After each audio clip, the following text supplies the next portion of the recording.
Hello US நமஸ்காரம் every one. பெருமாளோட ஆசீர்வாதத்தில் இப்போ ரொம்ப பிரம்மாண்டமான லொக்கேஷனில் நம்மளோட ப்ராஜெக்ட் இன்னைக்கு பூமி பூஜை போட்டிருக்கோம். ரொம்ப சந்தோஷமாக இருக்குது பெருமாளோட ஆசீர்வாதத்தில். இந்த லொக்கேஷன் எங்கே இருக்குது அப்படின்னு பார்த்தீங்கன்னா அடையார் லொக்கேஷனில் தான் நம்மளோட இந்த பூமி பூஜை ரொம்ப எக்ஸலண்ட்டாக நடந்திருக்கு.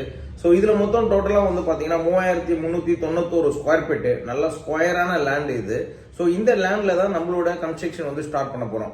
சில்ட் ஃபுல்லாகவே கார் பார்க்கிங் பண்ணிட்டு ஒரு ஃப்ளோருக்கு 2 வீடு பிளான் பண்ணியிருக்கோம். 1420 ஸ்கொயர் ஃபீட்ல 3 BHK எல்லாமே பாத்தீங்கன்னா ரொம்ப ரொம்ப எக்ஸலண்டா இருக்கும். 12க்கு 13.6 சைஸ் தான் பெட்ரூம் சைஸ். அதே மாதிரி அடுத்த பெட்ரூம் சைஸ் பாத்தீங்கன்னா 10க்கு 11 அடுத்த பெட்ரூம் சைஸ். அதுக்கு அடுத்த பெட்ரூம் சைஸ் பாத்தீங்கன்னா உங்களுக்கு 11க்கு 11 சைஸ். கிச்சன் பொறுத்த வரைக்கும் 11க்கு 6.6 சைஸ். அதே மாதிரி ஹால் பொறுத்த வரைக்கும் 20.3 11 அடி. ஸோ 20க்கு 11